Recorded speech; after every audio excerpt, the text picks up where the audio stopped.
पिछले एपिसोड में हमने देखा था कि जनरल ली की उस मास्टर के साथ फाइट हुई थी, जहां उन दोनों के बीच की जो फाइट होती है वो काफी जबरदस्त चल रही होती है। दोनों अपनी पावर का इस्तेमाल करते हुए एक दूसरे के ऊपर लगातार अटैक किए जा रहे थे, लेकिन इस फाइट में जनरल ली थोड़े कमजोर दिखाई देने लगते हैं। इसलिए बायतियान अपनी जो पावर होती है उसे थोड़ा थोड़ा जनरल ली के अंदर ट्रांसफर कर देता है, जिस वजह से जनरल ली की पावर काफी ज्यादा बढ़ जाती है और फिर वो उस पावर का इस्तेमाल करते हुए उस मास्टर को वहां पर आसानी के साथ हरा देते हैं, जिस वजह से वो मास्टर अपनी हार मानते हुए वहां से चला जाता है। जिसके बाद यहाँ से ये एपिसोड शुरू होता है। तो इस एपिसोड की शुरुआत में बायतियान जैसे जनरल ली की तरफ बढ़ रहा होता है, वहां पर वो मास्टर आ जाता है जिसकी कुछ टाइम पहले बायतियान के साथ फाइट हुई थी और उस मास्टर का नाम यांग होता है। वो बायतियान से कहता है, मुझे ऐसा लग रहा है कि हम दोनों पहले भी मिल चुके हैं। लेकिन बायतियान उससे कहता है, दुनिया में काफी सारे लोग एक जैसे दिखाई देते हैं, हो सकता है तुमने किसी और को देखा होगा और तुम मुझे वही इंसान समझ रहे हो, लेकिन मैं वो नहीं हूँ। तब ये सुनकर यांग कहता है, मैं बूढ़ा जरूर हो चुका हूँ लेकिन मेरी याददाश्त नहीं गई। मुझे मालूम है तुम वही इंसान हो जो कुछ टाइम पहले मुझसे फाइट करने के लिए आए थे और तुम वहां से भाग निकले थे, लेकिन आज मैं तुम्हें यहाँ से जाने नहीं देने वाला। आज तो मैं तुम्हारी यहाँ पर जान लेकर ही रहूंगा। तब वहां पर जनरल ली भी आ जाते हैं, जो उन दोनों से पूछते हैं आखिर यहाँ पर ये सब हो क्या रहा है। ये सुनकर यंग जनरल ली से कहता है, आपको इस मैटर में पढ़ने की कोई जरूरत नहीं है। ये बातयान और हमारी लोतयान पैलेस के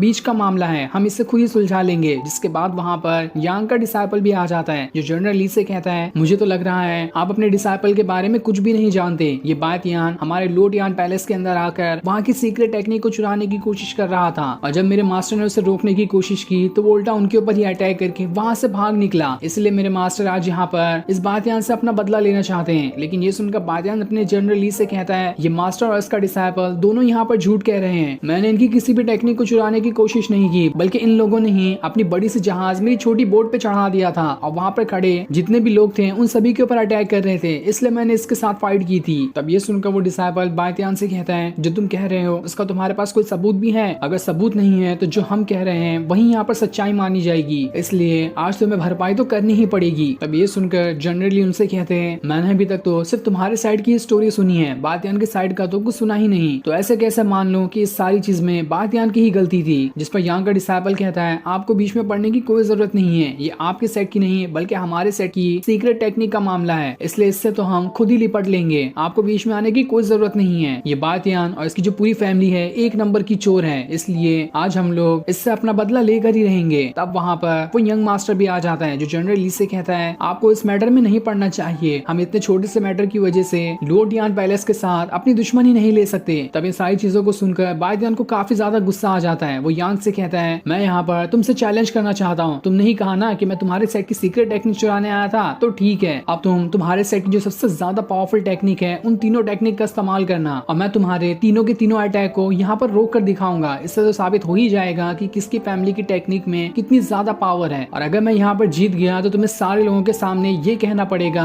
कि तुमने मेरे ऊपर सारा का सारा गलत इल्जाम लगाया है। और अगर मैं यहाँ पर हार भी क्यों ना गया तब भी लोगों को इतना तो समझ में आएगा कि मेरी फैमिली चोर नहीं है। अगर वो चोर होती तो मैं कब का यहाँ से भाग गया होता। ऐसे मैं अपनी फैमिली को बचाने के लिए इतने पावरफुल इंसान से कमजोर होने के बावजूद भी लड़ने के लिए नहीं आता। तब ये सुनकर सारे के सारे लोग इस चीज पे राजी हो जाते हैं कि हाँ, जो बातयान ने कहा वो बिल्कुल ठीक है। और इस चीज के रेफरी बनने के लिए जनरल ली भी तैयार होते हैं कि मैं यहाँ पर देखूंगा कि कौन चीटिंग करता है और कौन नहीं। लेकिन वो मास्टर यांग को इतना समझा देते हैं कि तुम चाहे कितनी भी खतरनाक टेक्निक का क्यों ना इस्तेमाल कर लो, लेकिन तुम बातयान की यहाँ पर जान नहीं ले सकते। उसे जितना इंजर्ड करना है ये कर सकते हो। वहीं कुछ लोग आपस में बातें कर रहे होते हैं कि मैंने सुना है बातयान और मास्टर यांग की आपस में फाइट होने वाली है, इसलिए चलो हम जल्दी से मास्टर यांग के ऊपर शर्त लगा देते हैं। मुझे पूरी उम्मीद है कि मास्टर यांग ही जीतेंगे, जिससे हमारे सट्टे लगाए हुए पैसे भी बच जाएंगे और हमें फायदा भी होगा। ये सुनकर तो मिंग भी हैरान रह जाती है कि आखिर बातयान उस मास्टर यांग से कैसे फाइट करने के लिए चला गया, इसलिए मुझे जाकर देखना होगा कि कहीं बातयान किसी मुसीबत में ना पड़ जाए। इधर दूसरी तरफ बैटल एरिना के अंदर मास्टर यांग जो होता है अपनी पावर्स को एक्टिवेट करना शुरू कर देता है। तब इस चीज को देखकर बातयान भी अपनी स्पिरिट से कहता है, चल गुरु हो जा शुरू। जिसके बाद वो अपनी स्पिरिट को भी वहां से बाहर निकाल लेता है ताकि वो मास्टर यांग के अटैक से बचने के लिए उसकी मदद कर सके। तब उसकी ऐसी स्पिरिट देखकर मास्टर यांग भी हैरान था कि पिछली बार तो ये इतना ज्यादा पावरफुल नहीं दिखाई दे रहा था, तो अचानक से ये इतना पावरफुल कैसे हो गया। इसलिए अब तो मुझे अपनी सारी पावर का इस्तेमाल करना पड़ेगा। इसलिए वो वहां पर एक खतरनाक टेक्निक को एक्टिवेट करते हुए उसे सीधा बायतियान की तरफ ही कर देता है। लेकिन बायतियान अपनी और अपने स्पिरिट की पावर का इस्तेमाल करते हुए आसानी के साथ इस टेक्निक को बड़ी आसानी से रोक लेता है। लेकिन तभी झटके से एक और खतरनाक अटैक मास्टर यांग बायतियान के ऊपर कर देता है, जिस वजह से बायतियान की यहाँ पर थोड़ी सी हालत खराब हो चुकी थी, लेकिन तब भी उसने इस अटैक को संभाल लिया होता है। उसकी पूरी बॉडी बिल्कुल बर्फ की तरह जम रही थी, लेकिन फिर भी वो दोबारा से अगला अटैक संभालने के लिए वहां पर तैयार हो जाता है। तब इस चीज को देखकर यांग कहता है, एक अटैक से तो बच गए, अब मेरा दूसरा अटैक रोक कर दिखाओ। जिसके बाद वो पिछली बार से भी ज्यादा खतरनाक वाला अटैक बायतियान की तरफ ही कर देता है। और इस अटैक को रोकने के लिए बायतियान वहां पर अपने फॉर्मेशन को बना लेता है, जिस फॉर्मेशन की मदद से वो मास्टर यांग के अटैक को रोकने की कोशिश करता है। और उसका फॉर्मेशन इतना पावरफुल था कि वो आसानी के साथ मास्टर यांग का जो दूसरा वाला अटैक होता है उसे भी रोक लेता है। तब इस चीज को देखकर मास्टर यांग के गुस्से का ठिकाना नहीं रहता। अब वो यहाँ पर अपने फाइनल और सबसे ज्यादा खतरनाक टेक्निक का इस्तेमाल कर लेता है, जिसमें वो पूरा बर्फ से बना अपना हेवनली पैलेस वहां पर लेकर आ जाता है, जिस पैलेस को सीधा बायतियान की तरफ ही वो फेंक देता है। ये देखकर ज़ेंथियान बायतियान के पास आते हैं और उनसे कहते हैं, अगर तुम्हें मेरी जरूरत है तो तुम कह सकते हो, मैं तुम्हारी यहाँ पर मदद करने के लिए आया हूँ। लेकिन बायतियान उनसे कहता है, मुझे किसी की भी जरूरत नहीं है, आपकी मदद का शुक्रिया, लेकिन मैं यहाँ पर सभी को ये दिखाना चाहता हूँ कि मेरे अंदर ही इतनी पावर है कि मैं अपनी फैमिली की इज्जत खुद से प्रोटेक्ट कर सकता हूँ, मुझे किसी की जरूरत नहीं है। जिसके बाद वो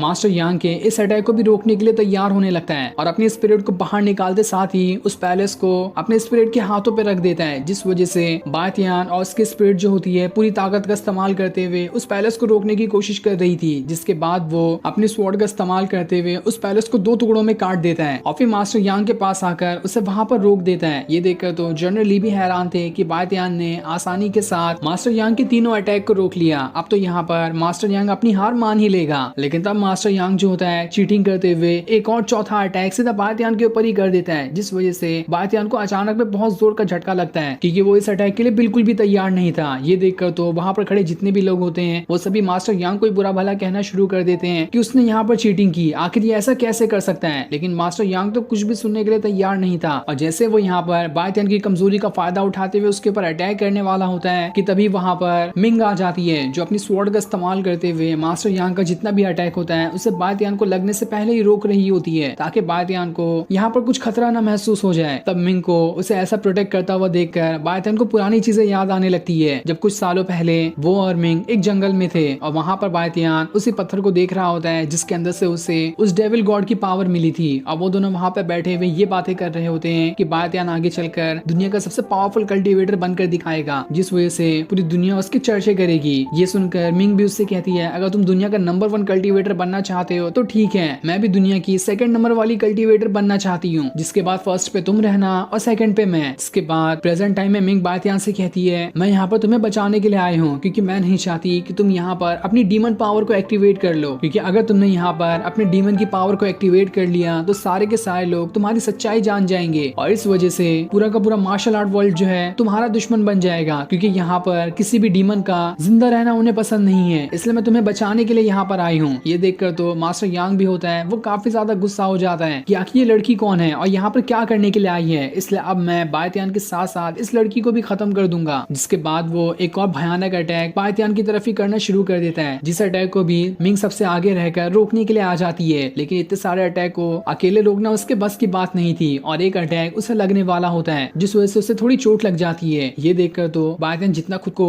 डीमन बनने में कंट्रोल कर रहा था वो अपना सारा कंट्रोल खो देता है और मास्टर यांग से कहता है, आखिर तेरी हिम्मत कैसे हुई मिंग को चोट पहुंचाने की। जिसके बाद वो पूरी तरह से उसी डीमन में बदल जाता है, लेकिन डीमन में बदलते साथ ही पूरे के पूरे बैटल एरिना में एकदम काला धुआं फैल गया था, जिस वजह से किसी कुछ दिखाई नहीं देता कि आखिर यहाँ पर बायतियान उस डीमन में बदल चुका है। जिसके बाद बायतियान अपनी डीमन वाली पावर का इस्तेमाल करते हुए सीधा मास्टर यांग के पास आ जाता है और उसे उठा उठा कर पटकना शुरू कर देता है। तब ये देखकर मास्टर यांग भी समझ चुका था कि आखिर इस बायतियान के पास डीमन पावर है और ये एक डीमन है। वहीं अपने मास्टर को इतना ज्यादा मार खाता हुआ देखकर उसका जो डिसाइबल होता है वो बायतियान के सामने भीख मांगना शुरू कर देता है कि मुझे यहाँ से जाने दो और मेरे मास्टर को भी छोड़ दो, हमने जो भी कहा था वो सब गलत था, तुम बिल्कुल निर्दोष हो, मैंने जो भी कहा था उसे कहने के लिए मेरे मास्टर ने मुझसे कहा था, इसमें मेरी कोई भी गलती नहीं है। ये सुनकर मास्टर यांग जो होता है अपने डिसाइपल के भी अटैक करना शुरू कर देता है कि आखिर तुमने मेरे साथ गद्दारी कैसे की। ये देखकर बायतियान उसके डिसाइपल को बचा लेता है और फिर पूरे गुस्से के साथ उस मास्टर को पटक पटक कर मारना शुरू कर देता है। इस चीज को देखकर वहां पे खड़े जितने भी लोग होते हैं वो सब समझ चुके थे कि मास्टर यांग जो है एक नंबर का बुरा इंसान है, इसलिए वो उसे ही गालियां देना शुरू कर देते हैं और उन्हें समझ आ चुका था कि इसमें बायतियान की कोई भी गलती नहीं है। जिसके बाद बायतियान की डीमन वाली पावर खत्म हो जाती है और वो दोबारा से नॉर्मल हो जाता है। तब उसके पास मिंग और जनरल ली भी आ जाते हैं और अब वहां से सारा धुआं भी हट चुका था, जिस वजह से किसी ने कुछ नहीं देखा होता है कि बायतियान के अंदर डीमन वाली पावर है और अभी यहाँ पर डीमन में बदल चुका था। इस चीज से जनरल ली भी खुश होते हैं क्योंकि उन्हें मालूम पड़ चुका था कि बातियान के पास डीमन वाली पावर है, लेकिन वो किसी को नहीं बताते इस बारे में। लेकिन तब वहाँ पर लिंग फेंग आ जाता है जो सारे लोगों से कहता है बातियान तो जरूर किसी खतरनाक टेक्निक का इस्तेमाल कर रहा था जिस वजह से उसने इतनी आसानी के साथ मास्टर यांग को हरा दिया। तब मास्टर यांग भी कहना शुरू कर देता है ये बातियान कोई इंसान नहीं बल्कि डीमन है, मैंने इसे खुद डीमन में बदलते हुए देखा है। और फिर ये सीन दिखाते ही ये एपिसोड यहीं पर एंड हो जाता है। Thanks for watching.